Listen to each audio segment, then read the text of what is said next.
Assalamu alaikum. In this lecture, we want to deal with another term that the reader may encounter if he digs into the Hadith literature. And again, it ties into the things we've been talking about in terms of Hadith authentication and showing us how careful our scholars really were in terms of trying to assess Hadiths.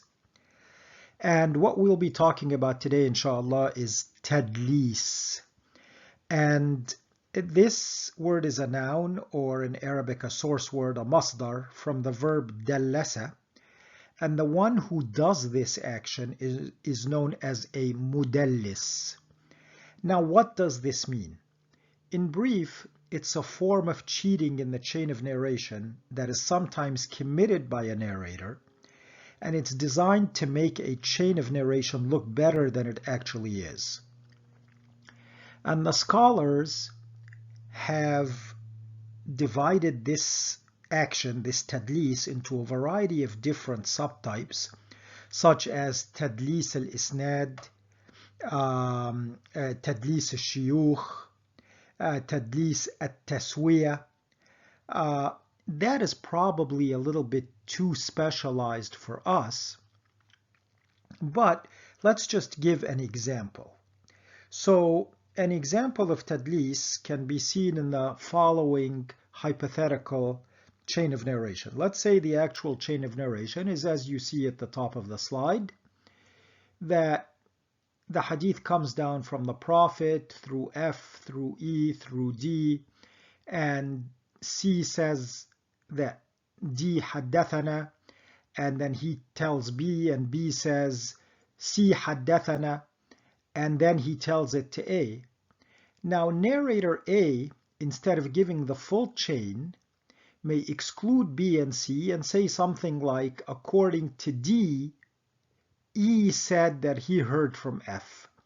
So he will take out the B and the C narrators, and based on their narration, he will just say an D, that E said, that F said, that the Prophet said.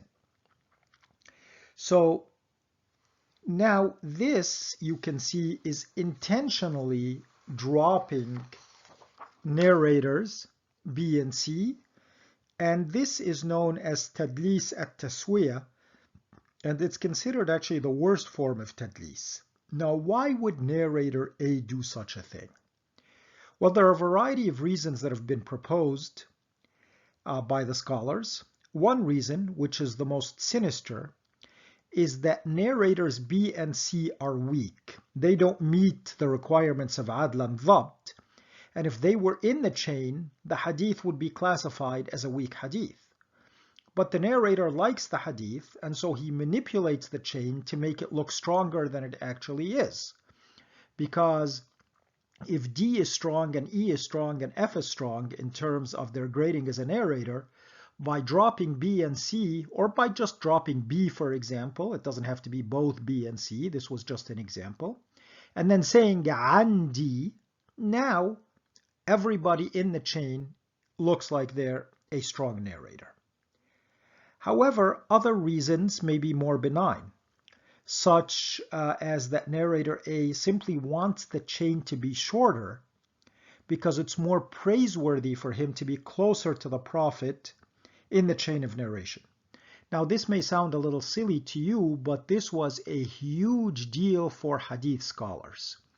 That if they could say that the hadiths they were teaching were from the Prophet in a short chain of narration, that made them much more prestigious as teachers. Now, another proposed reason is that B and C may actually be strong narrators. They may be thiqat, if you remember that term, but they could be younger in age than A. And it was considered unbecoming to narrate from somebody younger than yourself. So, remember all of these examples, because inshallah in module 2, one of the things we will be talking about is that hadith scholarship, hadith collection, hadith authentication is a very human endeavor. And so here you can see all of the human motives that come into play when these hadiths are being collected and authenticated. It was not free of the human weaknesses that afflict us in every other area of life. And we will get back to this later, inshallah. Before we go on to another example of tadlis, because this actually is an important issue in the hadith literature, remember when we talked about the distinction between haddathana and an. In our last example of tadlis, we saw how a narrator could drop somebody in the chain and then go to the person after him and say an so-and-so, according to so-and-so. And I told you that that distinction would become important later. Well, it becomes important here in this issue of tadlis.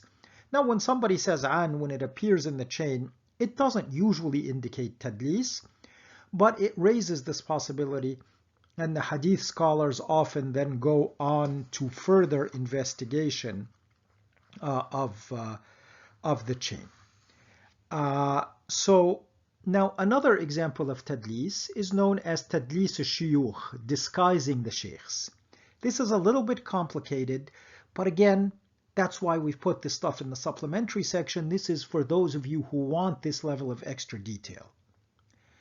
So let's say we have two chains, and we're going to focus on narrator E, who narrates hadiths from two narrators. He has two sheikhs. One is F, one is G, and he learns from them. And so you can see the chains of narration, and student E, or narrator E, has learned hadiths from F and from G. Now, before we go further, it's important to note here a well-known habit among the early Arabs, which is that a man is sometimes addressed by a nickname, but it's known more respectably in Arabic as a kunya. And the kunya is sort of a name that he goes by other than his actual name. For example, you all know Abu Bakr, right? We all know him. He is the Prophet's best friend. He is Abu Bakr as-Siddiq. He was the Khalifa. Well, Abu Bakr actually was not his real name. That was his kunya. That is what he went by. He is seldom referred to by his real name, which was Abdullah ibn Uthman ibn Amir. But we all know him as Abu Bakr. So that's what a kunya is, and that's how widespread it is. And sometimes people were known more commonly by their real name. Other times they were known more commonly by their kunya, by their nickname. Now back to our example.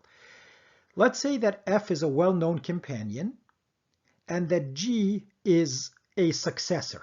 He is not a companion.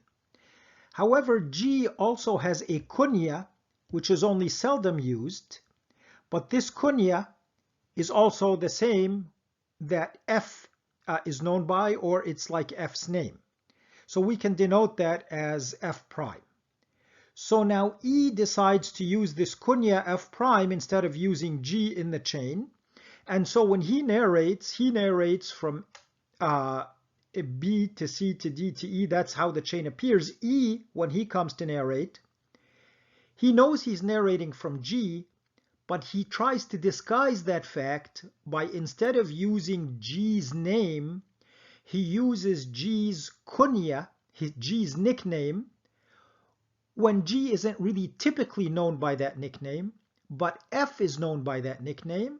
And so he then confuses the listener into thinking that he actually narrated from the more famous companion F, because that makes the chain of transmission stronger. I hope you were able to follow that, because when the reader hears that the hadith came from F, he will assume that this is the well-known companion F, like for example Abu Bakr, rather than the seldom used kunya F prime of successor G. So in this way, E makes it seem that the hadith is linked directly to the Prophet, when the hadith may actually be coming from a successor. The hadith may be a mursal hadith, or he may just make it look stronger. He may fool you into thinking that the chain is complete when it isn't, or that the chain is stronger than it is. And I've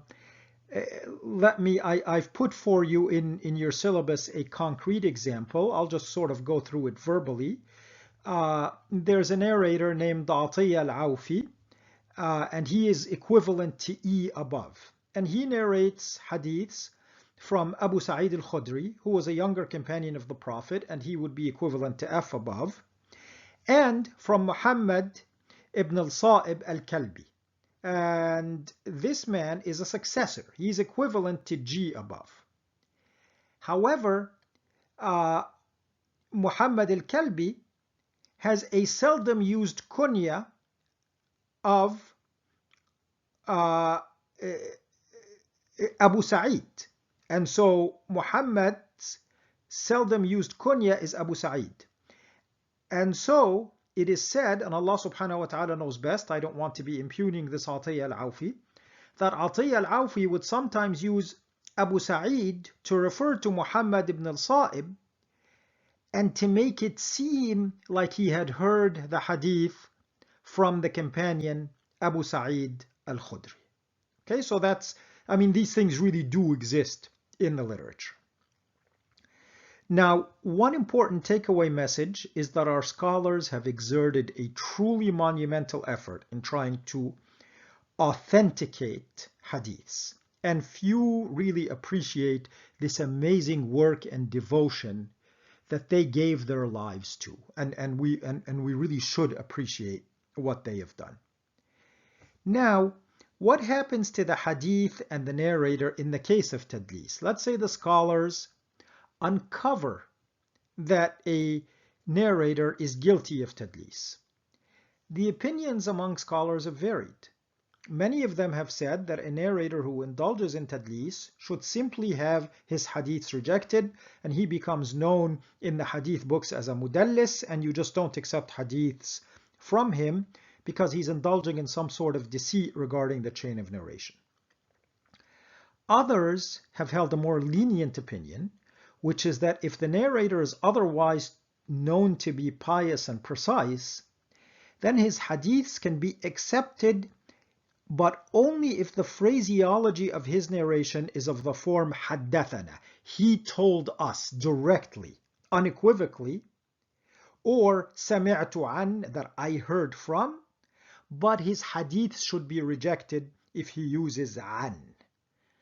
And so once again, you see that distinction between haddathana and an was not just sort of an empty waste of time, that it does have practical significance. So I hope that by going into this level of detail, it opens some doors for perhaps the few of you who are interested in further study. Okay, next lecture, inshallah, we will take on a different supplementary topic. See you then, and God bless. Assalamu alaikum.